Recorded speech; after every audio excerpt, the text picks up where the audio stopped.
Assalamualaikum warahmatullahi ta'ala wabarakatuh. Syukur alhamdulillah, segala puji kita serahkan kepada Allah Subhanahu wa taala. Pada pembahasan yang berbahagia ini, kami dapatkan sebuah video dari Ustaz Farhan yang bahwa dia mengatakan bahwa hukum maulid itu sekarang sudah boleh. Yang namun dulu dia pernah mengatakan bahwa hukum maulid itu adalah bid'ah. Bahkan yang merayakan maulid itu adalah perbuatan dari Syiah. Supaya tidak menjadi sebuah fitnah untuk kita, mari kita simak video dia yang dahulu yang mengatakan bahwa maulid itu hukumnya bid'ah.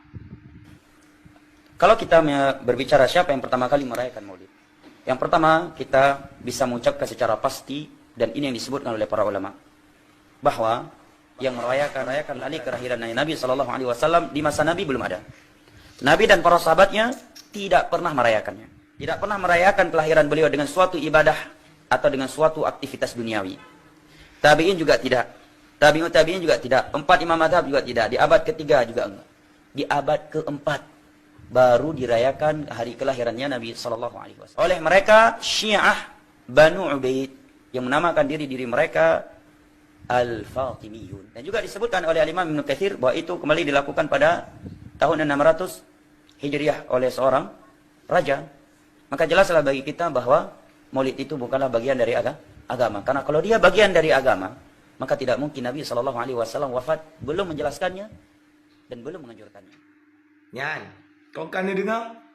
Ya, bahwa dia dipegang mauludnya bid'ah. Bahkan dia mengatakan itu perbuatan Syiah. Tetapi hukum tua, tetapi jika di Pertebit sudah dikeluarkan perkataan yang baru bahwa maulid itu bukanlah bid'ah. Pada hukum tua. Mari kita dengar video dia yang sekarang yang mengatakan bahwa maulid itu bukanlah bid'ah. Ini videonya. Baik, berikut ini kata Syekh Asy-Syubhatus Sabi'ah. Syubhat yang ketujuh. Yaqulun, mereka mengatakan, hadhihi fursatun litadhkiri bimanaqibihi wa siratihi sallallahu alaihi wasallam. Momentum maulid, bulan maulid merupakan kesempatan bagi kita untuk mengingat dan mengingatkan sirah dan kemuliaan Nabi SAW kepada umat ini. Lah kok malah dikatakan bid'ah?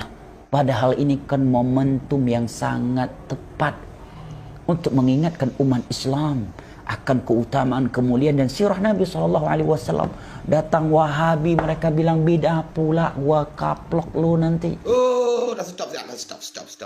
Nyan Wahabi. Dah dengar? Ada kalian dengar? Yang mengatakan maulid bid'ah dikaplok kepala kalian tu semuanya sama Bang Farhan itu. Berarti Bang Farhan sekarang dah mengatakan bahawa maulid itu bukan bid'ah lagi. Kalian harus patuh itu. Kalau enggak durhaka kalian sama guru kalian. Mbak itu ya. Harus patuh ya. Ini dengar tu. Mari kita simak selanjutnya. Katanya. Allah musta'an, ya. Maka Syekh menyatakan wal jawabu an hadza. Jawaban untuk syubhat ini adalah kita katakan innakum turiduna bihadza tarkir al-ajr. Wa kullu ma yuradu minhu al-ajru fahuwa ibadah. Kalau kalian bermaksud dengan ini, yakni merayakan maulid Nabi SAW dengan alasan untuk menjadikannya sebagai kesempatan untuk mengingatkan umat ini akan keutamaan dan sirah Nabi, kalian bermaksud dan menginginkan dengannya pahala di sisi Allah, berarti ini ibadah. Karena setiap ucapan atau perbuatan yang dimaksud darinya ibadah, yang dimaksud darinya, yang dituju darinya adalah pahala di sisi Allah Jalla wa'ala, berarti ibadah. Ya, sudahkan kalian dengar semua ya. Dulu dia mengatakan maulid itu bid'ah. Sekarang sudah mengatakan maulid itu bukanlah bid'ah. Bahkan siapa yang mengatakan bid'ah ditapuk kepalanya tadi itu, kan? Itu kita belum tahu apa maksud dan tujuan bahawa Ustaz Farhan tersebut mengatakan maulid itu bukanlah bid'ah. Kita belum tahu apa tujuannya itu.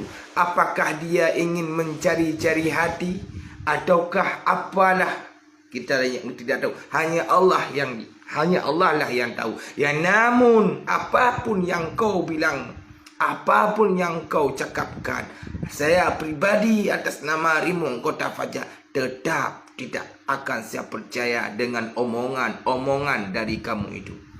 Ya, tetap saya tidak akan percaya. Ya, banai dungkum doa.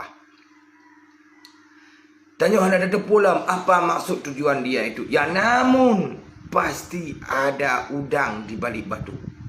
Ya, pasti ada udang di balik batu. Ya namun ingat wahai saudara-saudara lumba mandum. Ya. Berhati-hati dadak dengan Wahabi. Berhati-hati. Karena Wahabinya sangat licik. Wahabinya sangat tatat licik kai tunggu.